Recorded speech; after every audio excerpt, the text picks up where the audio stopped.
शिव सनकादिक आदिक इंचित, शेष न पावत पार मेरे वाला जी, शेष न पावत पारे, शेष न पावत पारे।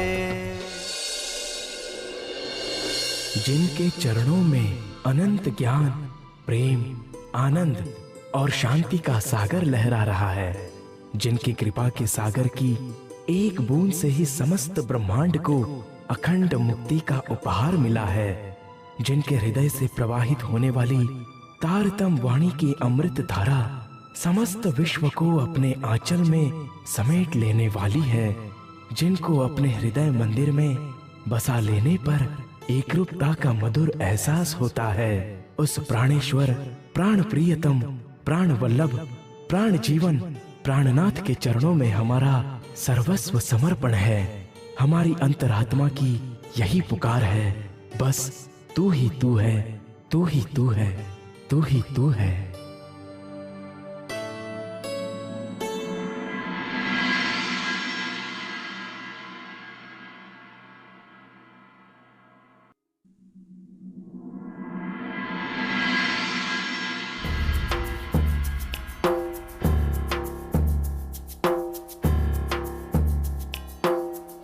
प्रणाम महंत जी।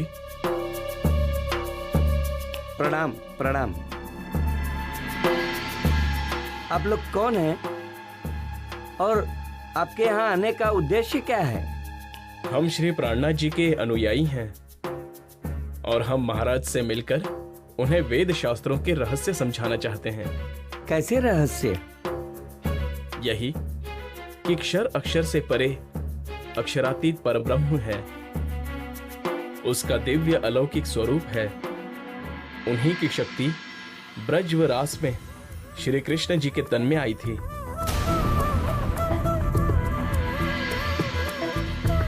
ब्रज व रास की वे लीलाएं आज भी अक्षर ब्रह्म के चित्त सबलिक ब्रह्म में अखंड है। दोनों ही लीलाओं में श्री कृष्ण जी के दो अलग अलग स्वरूप हैं, एक बाल स्वरूप है और दूसरा किशोर। लगता है इन लोगों के पास कुछ नया ही ज्ञान है। महाराज से इनका मिलना हमारे हित में नहीं होगा। आप लोग चिंता न करें, मैं आप लोगों को राजा से अवश्य मिलवा दूंगा। अब आप जाइए और हमारे बुलावे की प्रतीक्षा कीजिए।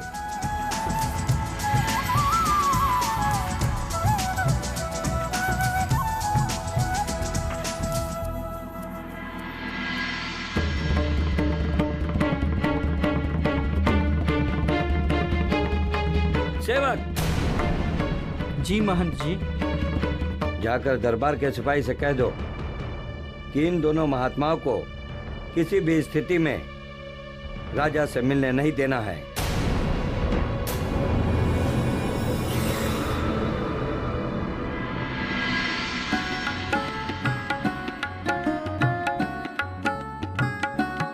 कई बंदे एक हादी के जुदे पड़े कर जिद, पर हक किने ना पाया बिना एक मोहम्मद, बिना एक मोहम्मद, बिना एक मोहम्मद। इनकी आवाज में कितना सुकून है। तबक चौदे ख्वाब के खेल झूठा है सब, सो बका कौन करा वहीं बिना एक मोहम्मद, बिना एक मोहम्मद।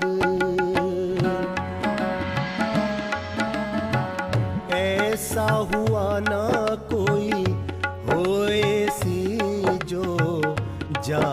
छोड़ सरहद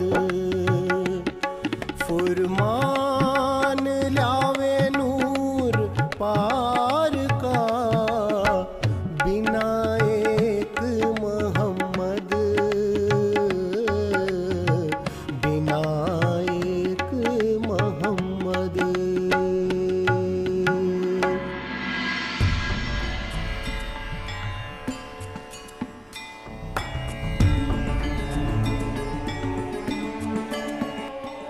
आपके कदमों में मेरी अर्ज पेश है, आप इनायत फरमाइए।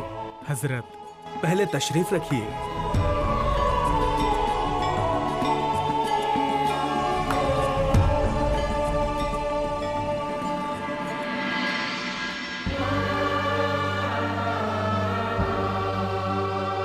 अब कहिए।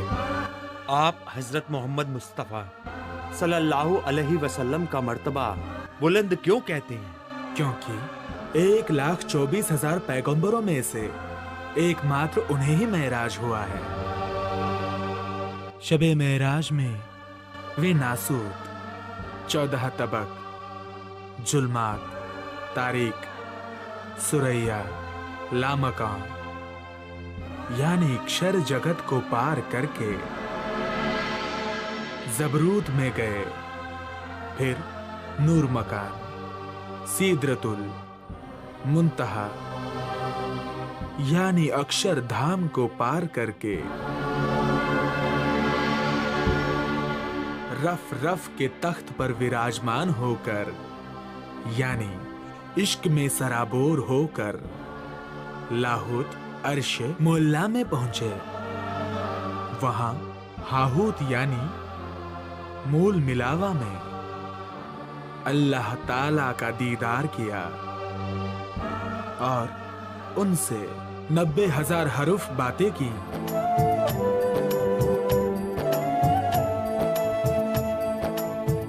मेहर हुई मोहम्मद पर, खोले नूरत जल्ला द्वार, शब्बे मेराज में लेके दिया के दीदार। मेहर हुई मोहम्मद पर, खोले नूरत जल्ला द्वार, शब्बे मेराज में लेके दिया के दीदार।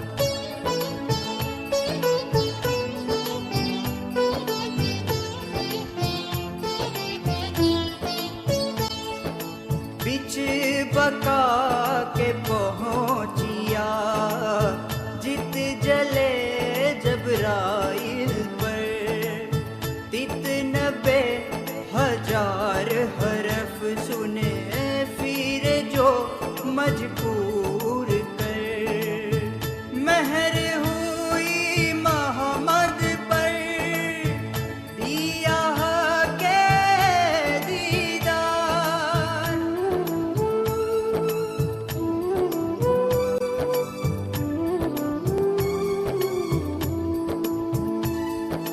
हुक्म हुआ इमाम को,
हके खेल दिखाएगे, इल्म दिया बेशक हक हंसी करे रूहन पर, देसी सबो इश्क महर हुई मोहम्मद पर, दिया के दीदार।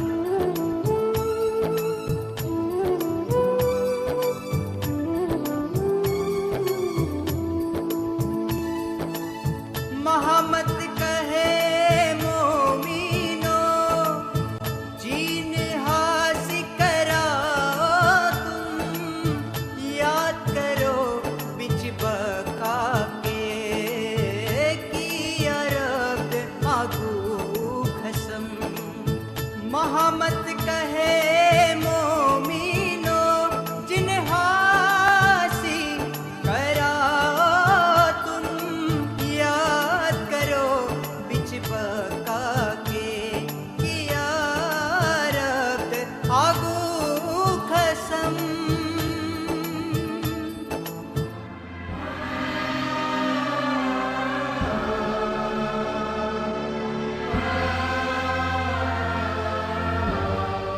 हजरत अक़दस, क्या और कोई भी पैगंबर उस महिमा को नहीं प्राप्त कर सका? जी नहीं, ये शोभा मात्र मोहम्मद सल्लल्लाहु अलैहि वसल्लम को ही प्राप्त हो पाई है। महबूब आजम, क्या अब कोई अल्लाह का दीदार नहीं कर सकता है? क्यों नहीं, इल्म लद्दुनी यानी तारतम ज्ञान की रोशनी में इश्क हकीकी के द्वारा मेरे साथ चल रहे कितने ही सुंदर साथ ने अल्लाह के नूरी स्वरूप का दीदार किया है।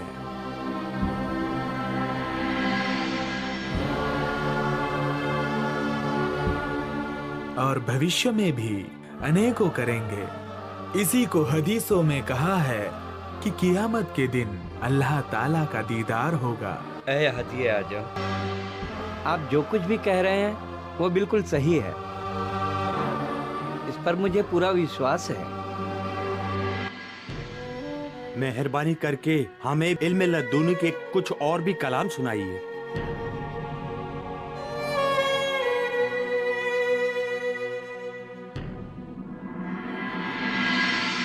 औलिए अंबिये फरिश्ते जेता कोई पैद, पर अल्लाह किन्हू ना लहया बिना एक मुहम्मद, बिना एक मुहम्मद।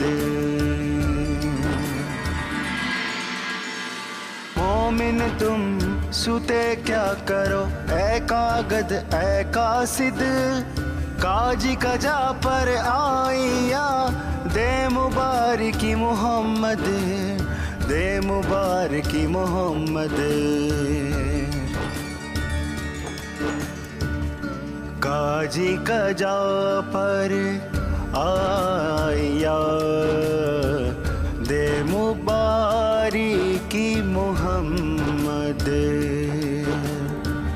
दे मुबारकी मोहम्मद,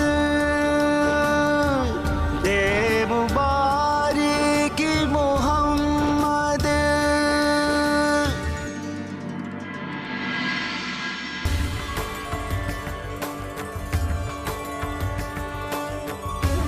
बिना एक मोहम्मद,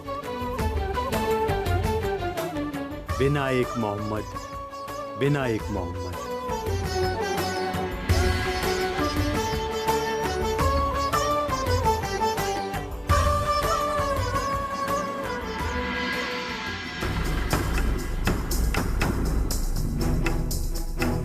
हमें राजा भाव सिंह के दरबार का चक्कर लगाते हुए कई महीने व्यतीत हो चुके हैं।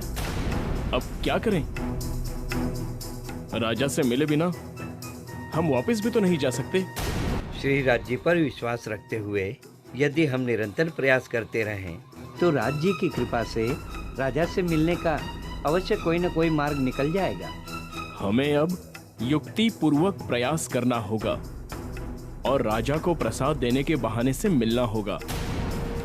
हम एक काम करेंगे, रेशमी वस्त्र की सुंदर सी थैली बनाकर उसमें प्रसाद रखेंगे।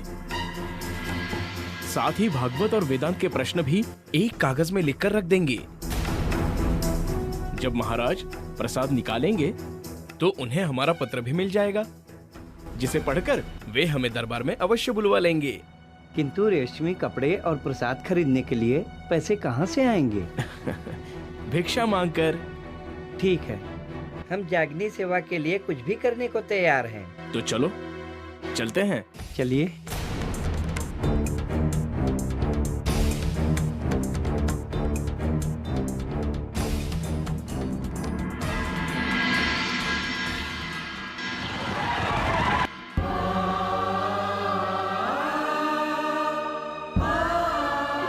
धामधनी, हम लुट गए, बर्बाद हो गए। उदयपुर में सुल्तान की फौज सब पर कहर ढा रही है।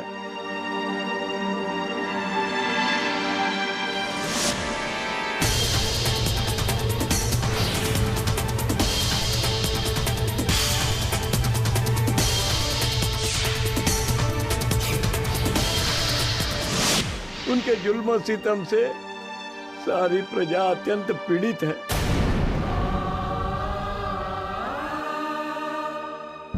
सभी सुंदर साथ अपनी जान बचाने के लिए जंगलों और पहाड़ों में जा छुपे हैं।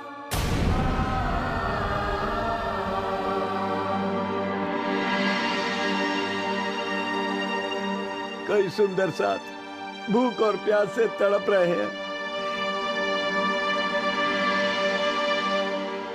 कई घायल और रुग्ण हैं। रक्षा कीजिए धामधनी, रक्षा कीजिए।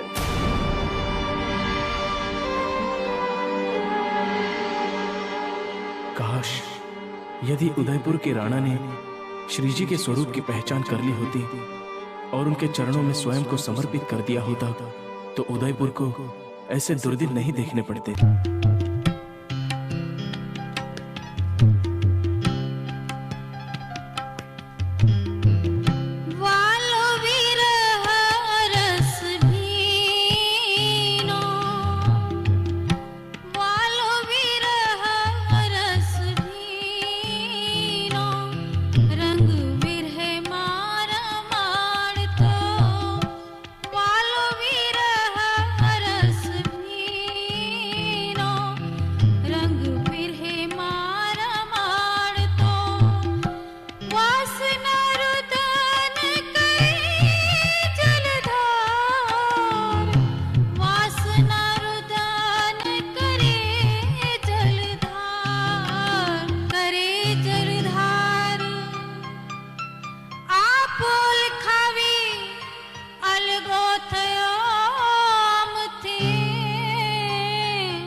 कलकली कामनी बदन विल खाविया पतिव्रता पल अंग थाय नहीं अलग्यो ना काई जारवंत्यो बिना जार पात्रियों पियो थकी अमेजे अभागणियो रयो अंग दाग लगावन हार स्यारे एवा कर्म करया हता कामने दाम माहे धणी आगल आधार हवे काढ़ो मोह जलथी बूढ़ते कर ग्रही हवे काढ़ो मोह जलथी बूढ़ते कर ग्रही कहे महामती मारा भरतार कहे महामती मारा भरतार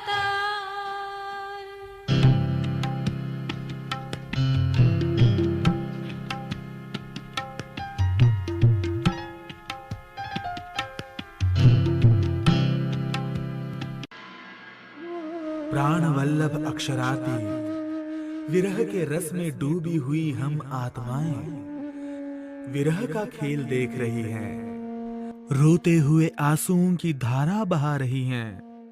आप अपनी पहचान देकर हमसे ओझल हो गए हैं। हमने परम धाम में ऐसा कौन सा खोटा कार्य किया था जिसके परिणाम स्वरूप हमें ये दुख भरे दिन देखने पड़ रहे हैं। अब आप भवसागर में डूबती हुई अपनी अंगनाओं को हाथ पकड़कर निकालिए।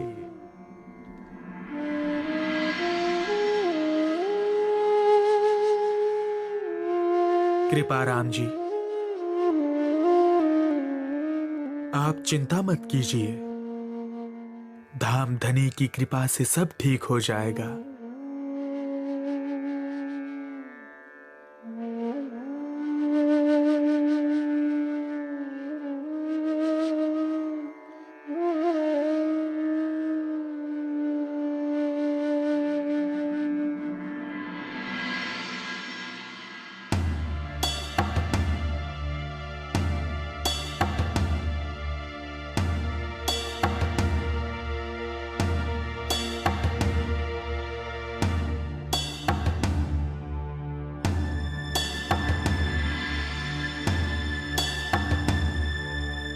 सुना है किसी कारणवश औरंगजेब अपनी सेना सहित उदयपुर छोड़कर वापस जा रहा है। औरंगजेब का वापस चले जाना अनायास ही नहीं है, श्री जी की कृपा से ही उसे मजबूर होकर वापस जाना पड़ रहा है।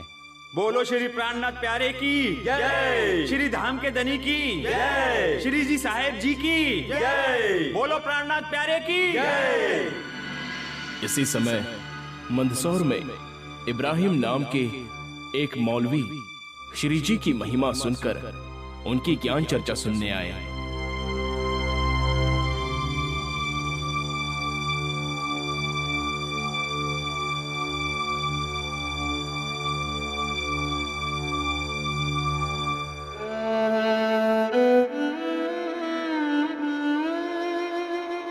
या हादी साहिबुज़्ज़मा,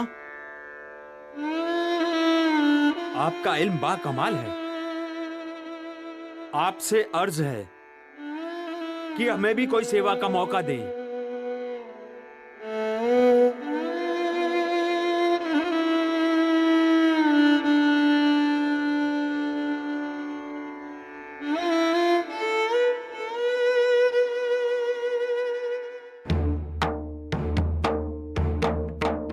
हजरत, क्या आप हमारे लिए कुरान पाक की तफसीर हुसैनी का हिंदी भाषा में अनुवाद कर सकते हैं? इससे हमारे सुंदर साथ सुगमता से कुरान का मनन चिंतन कर सकेंगे। जरूर, इसके लिए आपका बहुत बहुत शुक्रिया जो आपने मुझे इस खिदमत के लायक समझा।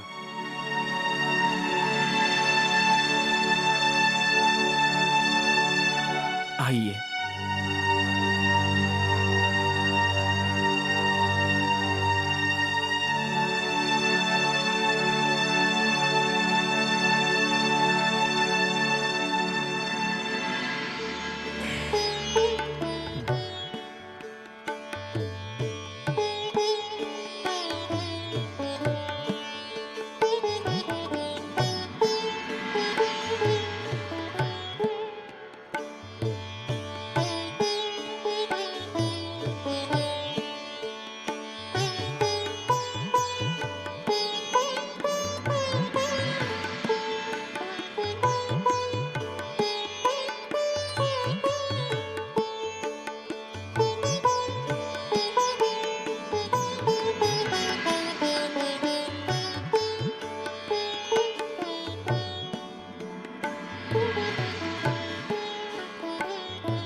इस प्रकार इब्राहिम ने तफसीर हुसैनी के पाराह 16 के सूर मरियम और सूरह ताहा का अनुवाद लिखवा दिया। उसके पश्चात लिखवाते हुए वे अचानक रुक गए और कहने लगे, दरवेश हजरत, मालूम होता है यहाँ पर किसी राफजी ने गलत लिख दिया है। नहीं जनाब, तफसीर हुसैनी की बात गलत नहीं हो सकती। आप एक बार हूबहू पढ़िए तो सही।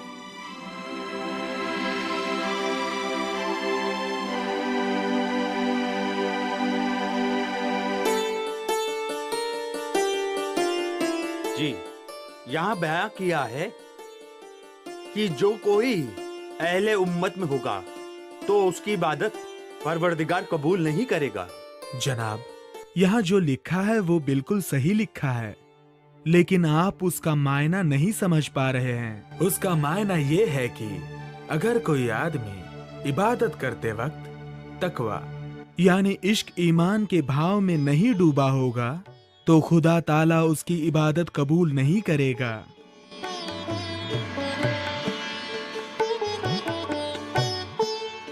इसके पश्चात इब्राहिम जी तफसीर हुसैनी का अनुवाद करवाना फिर से शुरू कर देते हैं।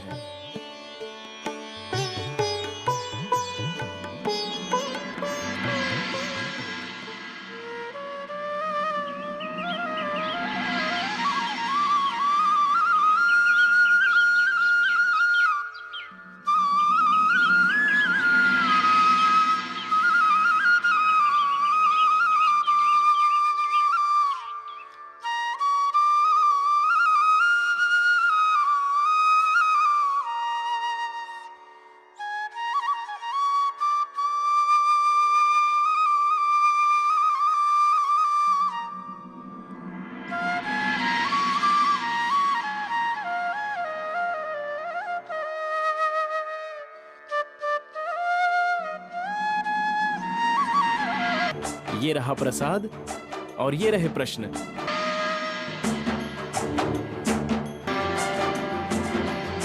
यही है वह पाखंडी जो राजा भव सिंह को बहकाने के लिए हर दिन दरबार में चक्कर लगाते रहते हैं।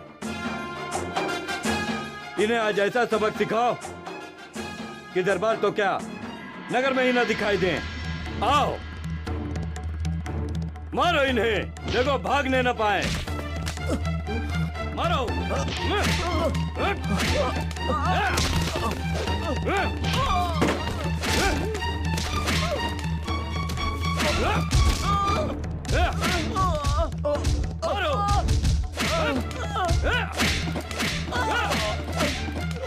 मारो और मारो।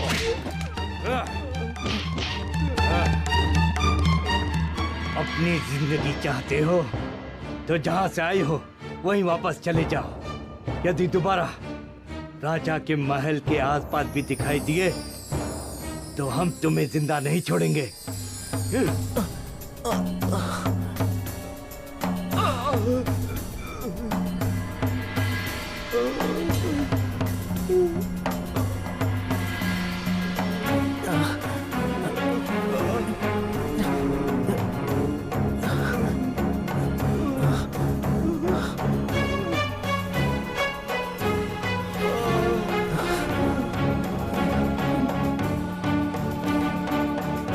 लगता है इस पंडित के अंदर कल शैतान घुस गया है, इसलिए अब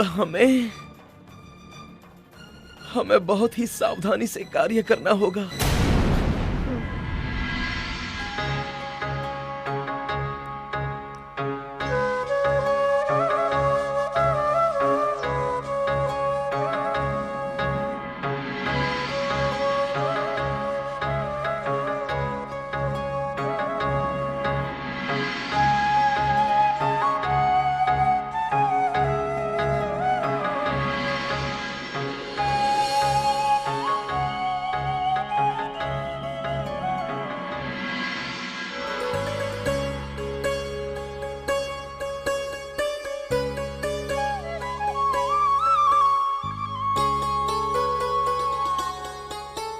इधर तफसीर हुसैनी का अर्थ लिखवाते लिखवाते एक दिन अचानक इब्राहिम का इरादा बदल जाता है। उसके दिल में विचार आता है, ये तू क्या कर रहा है इब्राहिम? इन हिंदू वैरागियों के लिए कुरान का तर्जुमा करना ठीक नहीं है। तुझे अपना तर्जुमा इनसे छीन लेना चाहिए। मौलवी साहब, क्या हुआ? आप अचानक चुप क्यों हो गए? देखिए, मैं अब ये काम नहीं करूंगा। लेकिन क्यों? आपने तो हमसे वादा किया था, फिर आप ऐसा क्यों कह रहे हैं? शरीयत ये इजाजत नहीं देती कि किसी गैर मुस्लिम के पास कुरान का तर्जुमा हो। इससे तो कुरान पाक के दुरुपयोग होने का अंदेशा है।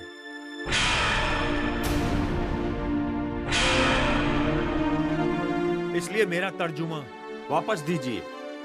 लगता है इसके मन में पाप आ गया है, इसलिए मुझे ये तर्जुमा सुरक्षित कर लेना चाहिए।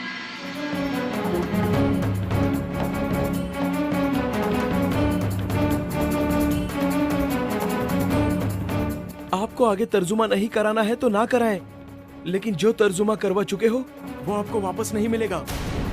ये तर्जुमा मुझे दे दो, नहीं तो मैं अपने साथियों के साथ आकर इसे जबरदस्ती ले जाऊंगा। तुम्हें तर्जुमा नहीं मिलेगा मतलब नहीं मिलेगा। हम तुम्हारी धमकी से डरने वाले नहीं हैं। मैं तुम सबको देख लूंगा।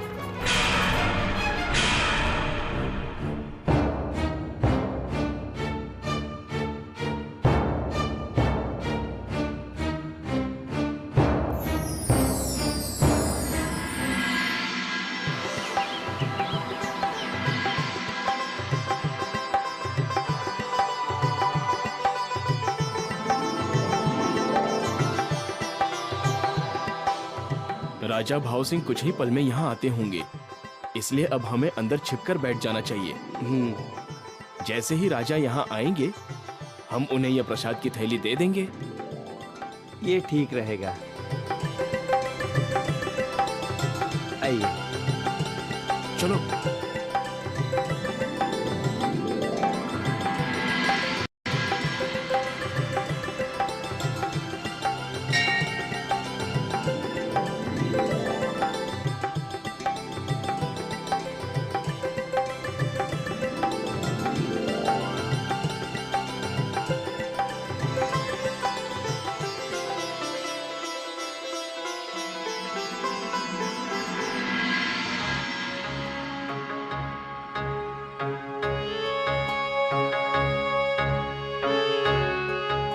राजा के आने का समय हो गया है, जल्दी से पूजा की तैयारी कर लो।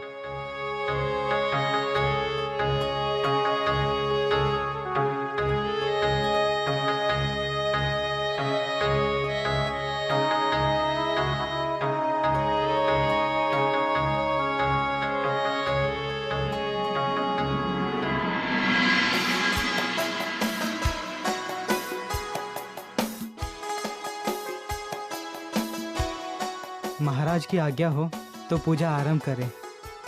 आज्ञा है, पूजा आरंभ की जाए।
प्रणाम महात्मा जनों। राजन, हमारी तरफ से भेंट के रूप में ये प्रसाद ग्रहण करें। आपका आभार। आपका कल्याण हो राजन।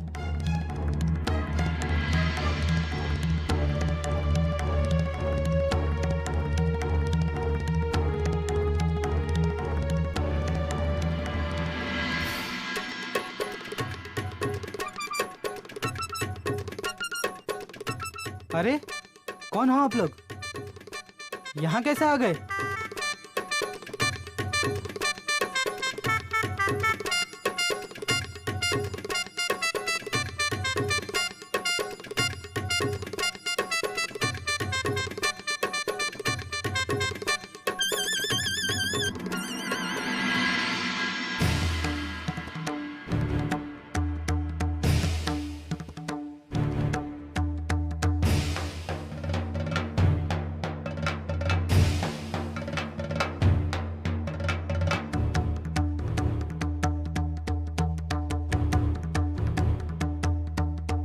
मेरे महबूब हादी,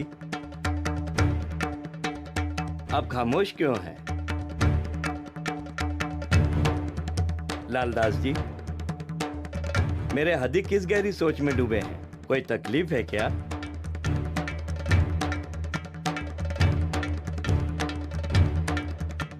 पठान साहब, कल तर्जुमा कराते समय अचानक ही इब्राहिम की नीयत में खोट आ गई। उसने तर्जुमा करने से इनकार कर दिया और कराए हुए तर्जुमे को वापस मांगने लगा। जब हमने उसे तर्जुमा देने से इनकार किया तो अपने साथियों सहित आकर झगड़ा करने की धमकी दे गया। उस गुस्ताख खबीज की इतनी जरूरत? उसे अभी सबक सिखा कर आता हूं। इसी मंदसौर के बीच उसको सीधा न किया तो मेरा नाम मोहब्बत खां नहीं मोहब्बत खां, हम ये नहीं चाहते कि हमारी वजह से किसी को कष्ट पहुंचे। हम तो बस इतना चाहते हैं कि आप उन्हें एक बार समझा दें। आप चिंता न करें मेरे हादी, हमारे होते हुए कोई भी ऐरा गहरा नत्थु गहरा आपसे ऊंची आवाज में बोल जाए तो हम पर लानत है।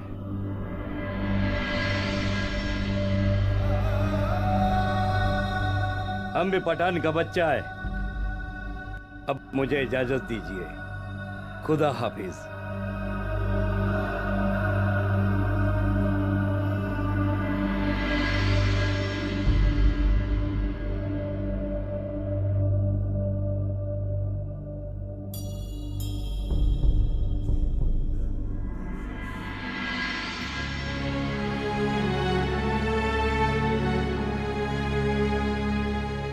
मियाँ, लगता है आज आप किसी खास दावत में जा रहे हैं। ऐसा ही समझ लो। मैं उस्मान के बेटे नाजिर का निकाह पढ़ाने जा रहा हूँ। खुदा हाफिज। खुदा हाफिज।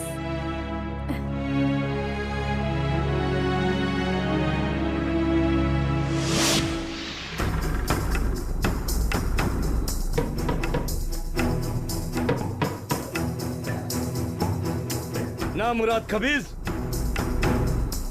इब्राहिम के बच्चे, अरे कहाँ छुप कर बैठा है? बाहर निकल, नहीं तो मैं अंदर आता हूँ। खान साहब, मौलवी साहब तो घर पर नहीं हैं। कहाँ गया है इब्राहिम? जी, वे तो उस्मान पठान के बेटे नासिर का निकाह पढ़ने गए हैं।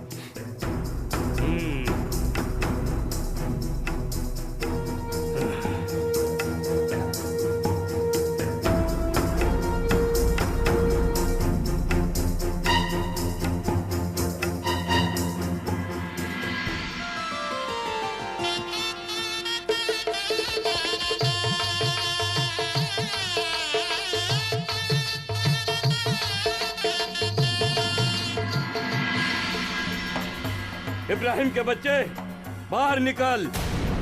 कहाँ?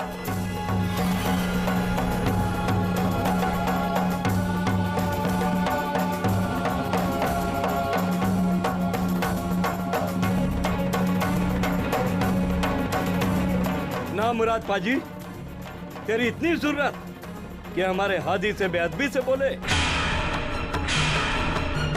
आज ये पठान का बच्चा तुझे तमीज सिखाएगा।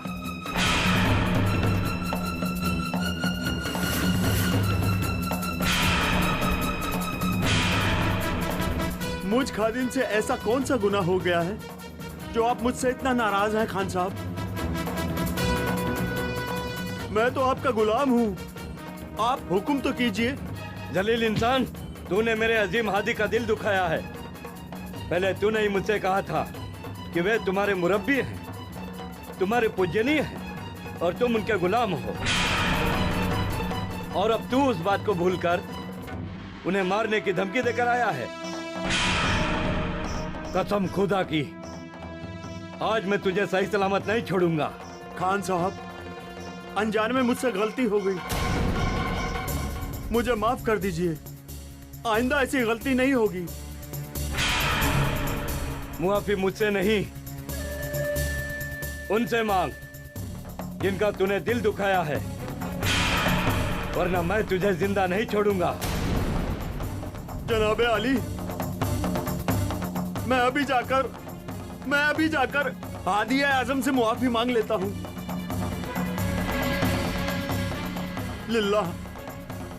लिल्लाह मेहरबानी करके मेरी जान बख्श दीजिए। सिर्फ हादी साहिब बुज़्ज़मा से ही नहीं, बल्कि तुम्हें हर एक सुंदर साथ से भी माफी मांगनी होगी। हुजूर, आप जैसा कह रहे हैं मैं वैसा ही करूंगा। नूर मोहम्मद जी, यहाँ ऐसा और कौन है जो कुरान का तर्जुमा करवा सकता है? इब्राहिम का भाई है जो ये काम कर सकता है। मुझे माफ कर दीजिए शिरीजी साहब, मुझसे बहुत बड़ी गलती हो गई। मैं दोबारा कभी भी ऐसी गलती नहीं करूंगा। इब्राहिम साहब, हमें आपसे कोई शिकायत नहीं है। गलती होने के बाद उसका प्रायश्चित कर लेना ही इंसानियत है। आपका बहुत बहुत शुक्रिया, आप वाकई मेहरबान हैं।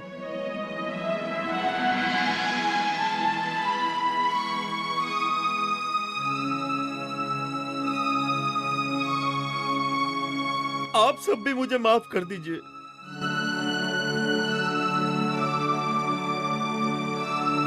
मुझे माफ कर दीजिए।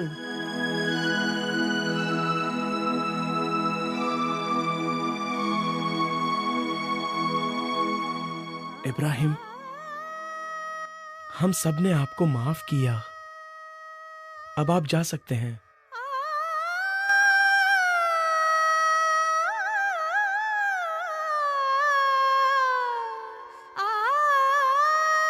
शुक्रिया, शुक्रिया, शुक्रिया।